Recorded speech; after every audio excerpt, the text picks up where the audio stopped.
हमारे प्रिय साथियों, भाइयों, बहनों एवं माताओं, मेरा नाम पंडित श्रवण कुमार सारस्वत है।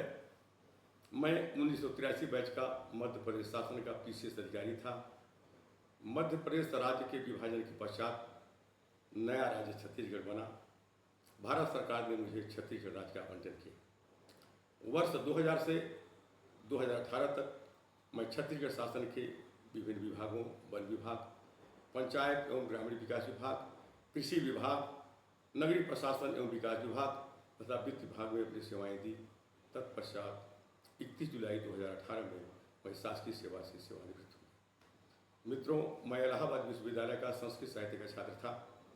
अध्ययन के दरमियान मुझे भारतीय दर्शन, व्याकरण, वेद, साहित्य आदि पढ़ने का अवसर प्राप्त हुआ और 1978 में मैंने संस्कृत साहित्य से इलाहाबाद विश्वविद्यालय से एमए की उपाधि प्राप्त की। मित्रों, मेरा एक चैनल है, चैनल का नाम है सनातन संस्कृति एवं नीति ज्ञान, और आज मेरा विषय है सत्यवाणी एवं उसका प्रभाव। सत्यवाणी और उसके प्रभाव के विषय में हमारे वेद, हमारे शास्त्र, हमारे नीति ग्रंथ, उनके महात्म के विषय में भरे पड़े हैं। सत्यम ब्रूयात् प्रियम ब्रूयात्, न ब्रूयात् सत्यम अप्रियम, प्रियम च न अनित्रम ब्रूयात्, ऐसा धर्म सनातन। सत्य बोले, प्रिय बोले, न ब्रूयात् सत्यम अप्रियम, जो सत्य अप्रिय हो उसको न बोले, प्रियम च न अनित्रम ब्रूयात्, जो असत्य हो और अप्रिय हो उसको भी न बोले। ये मेरा सनातन धर्म है। सत्येन धारते पृथ्वी, सत्येन तपते रविः, सत्येन वायु वान्ति, सर्वम सत्य प्रतिष्ठितम। सत्य पर यह पृथ्वी टिकी हुई है, सत्य से ही सूर्य प्रकाशित होता है, सत्य से वायु प्रवाहित होती है और समस्त ब्रह्मांड जो है सत्य पर टिका हुआ है। नारद पुराण में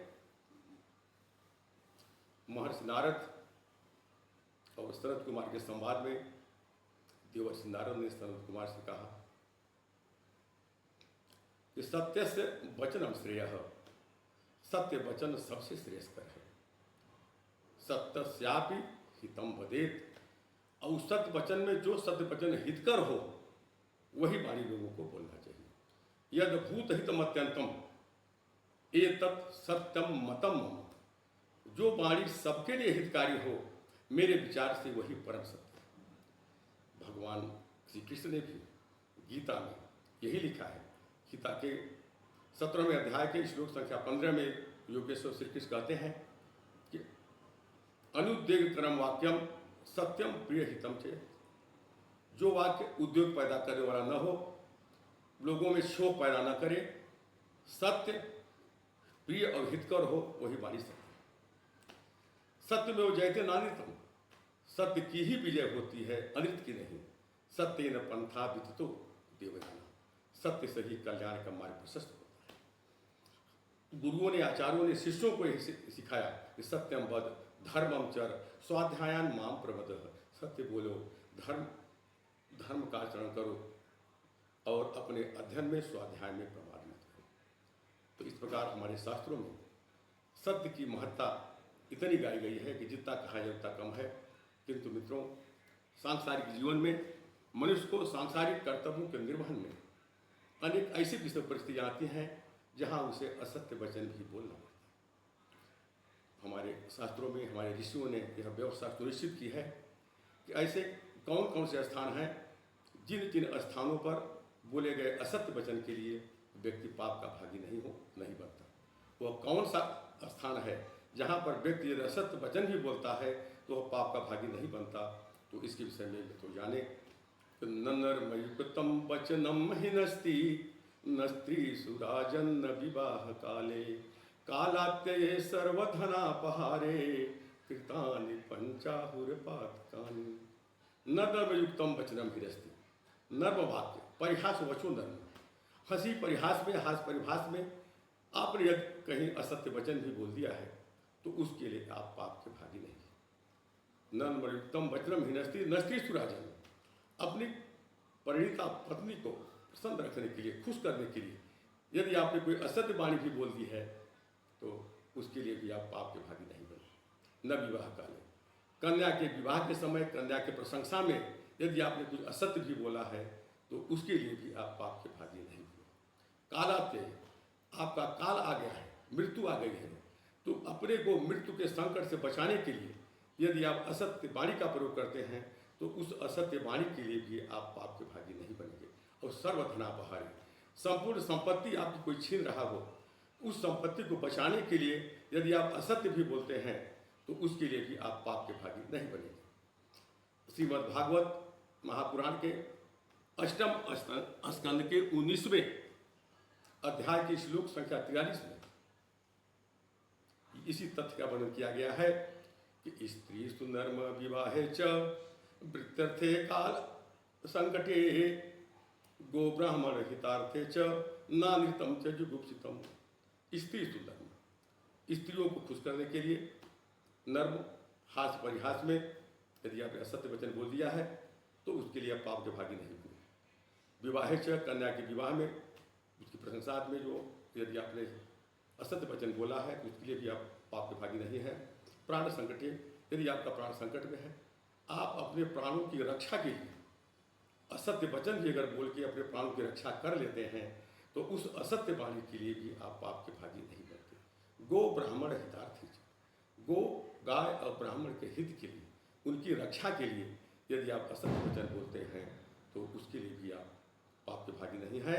नानितम च जुगुप्सितम, और उसे निंदनीय नहीं माना गया। तो मित्रों, हमने आपको बताया सत्य का महत्व क्या है और किन किन स्थानों पर बोले गए असत्य वचन के लिए व्यक्ति पाप का भागी नहीं बनता, उसका असत्य वचन समाज में निंदनीय नहीं है। मित्रों, इसी संदर्भ में मैं और एक जानकारी आपको दे देना चाहता हूँ कि प्रायः हम अपने बड़ों के लिए श्रेष्ठ और आदर सूचक शब्दों का प्रयोग करते हैं, लेकिन बहुत कुछ स्थान ऐसे हैं जहाँ पर हम अपने बड़ों के लिए तुम संबोधन ही अगर हम करते हैं तो उसको शास्त्रों में श्रेष्ठ माना गया। हम अपने बड़ों के लिए महामहिम, उनकी पद की गरिमा के अनुकूल महामहिम, श्रद्धेय, परमादरणीय, आप आदि शब्दों का प्रयोग करते हैं, लेकिन इन 4 स्थानों पर तुम संबोधन को हमारे शास्त्रों में श्रेष्ठ माना गया है। तो 4 कौन कौन से स्थान हैं जहाँ पर तुम संबोधन को श्रेष्ठ माना गया है, इसको देखें। बाले सुतानाम सुरतेंकनानाम स्तुतौ कवीनाम समरे भटानाम त्वंकार युक्ता ही गिरह प्रशस्ता कस्ते परम मोह भरम स्मरत्वम। बाले सुतानाम, बालक 2, 4, 5 साल के जो बालक होते हैं वो अपने माता पिता को तुम संबोधन से ही संबोधित करेंगे और उनका तुम संबोधन ही शास्त्रों में प्रशस्त और श्रेष्ठ माना गया। बाले सुतानाम सुरतेंगनानाम, सूरत काल में अंगनाओं द्वारा, स्त्रियों द्वारा अपने पति को तुम संबोधन से ही संबोधित किया जाता है और वहाँ पर तुम संबोधन ही शास्त्रों में श्रेष्ठ माना गया है। चाहे उसका पति भले कोई चक्रवर्ती सम्राट ही क्यों न हो, किंतु उस समय स्त्री अपने पति को तुम शब्द से ही संबोधित करेगी। सुरतेंगनानाम स्तुतौ कवीनाम, कवि या भक्त अपने आराध्य जब स्तुति करता है तो उस समय वो ये नहीं कहता कि अखंड ब्रह्मांड नायक अनंत श्री विभू श्री श्री श्री 1008 श्री परमादरणीय परम श्रद्धेय परमात्मा बाप को प्रणाम करता हूँ, ऐसा नहीं बोलेगा। फिर कैसा बोलेगा? वो कहेगा त्वमेव माता च पिता त्वमेव, त्वमेव बंधुश्च सखा त्वमेव, त्वमेव विद्या द्रविणम त्वमेव, त्वमेव सर्वम मम देव देव। कहे प्रभु, तुम मेरे माता, तू ही मेरे माता हो, तू ही मेरे पिता हो, तू ही मेरे भाई हो, तू ही मेरे बंधु हो, तू ही मेरे सखा हो, तू ही मेरे संपत्ति हो और तुम मेरे सब कुछ हो।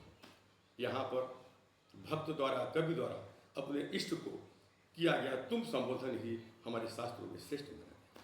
समरे भटाना, युद्ध स्थल में वीरों के लिए तुम संबोधन ही श्रेष्ठ माना गया।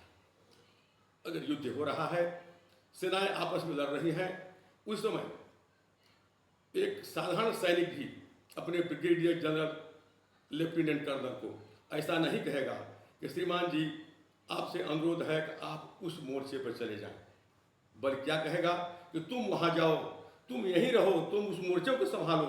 इस प्रकार एक साधारण सिपाही भी अपने वरिष्ठ अधिकारी को, सैनिक अधिकारी को तुम संबोधन से ही संबोधित करेगा। इस प्रकार मित्रों, ये 4 स्थान ऐसे हैं जहाँ पर हमारे शास्त्रों में तुम संबोधन को प्रशस्त और सर्वश्रेष्ठ माना गया। मित्रों, आज मैं बस आपको इतना ही बताना चाहूँगा और मेरा आपसे आग्रह है, पिछले वीडियो में भी आप लोगों को मैंने बताया होगा, मेरा उद्देश्य सनातन संस्कृति एवं नीति ज्ञान का प्रचार करना है मित्रों। इसलिए आप इस चैनल को अधिक से अधिक सब्सक्राइब करें, लाइक करें और अपने इष्ट मित्रों को आगे बढ़ाएं। मित्रों, ज्ञान की एक मर्यादा होती है, ज्ञान के 4 स्तंभ होते हैं। अधित बोधाचरण प्रचारण दशा चतस्र प्रणयन उपाधि। अध्ययन, बोध, आचरण और प्रचार। व्यक्ति मानव अध्ययन करता है, अध्ययन के बाद उसको बोध होता है, बोध के बाद वो आचरण करता है और आचरण के बाद वो प्रचार करता है। तो ज्ञान के जो 4 स्तंभ हैं, इसमें जो भी ज्ञान मैं आपको दे रहा हूँ, आपका परम कर्तव्य है कि इस सनातन संस्कृति और नीति ज्ञान को आप भी अपने इष्ट मित्रों को आगे बढ़ाएं और इस सनातन धर्म के प्रचार प्रसार के सहभागी बने। मित्रों, आज बस इतना ही। अगले वीडियो में मैं कुछ और नीतिवर्धक और ज्ञानवर्धक जानकारी लेकर आपके समक्ष उपस्थित होऊंगा। धन्यवाद, नमस्कार।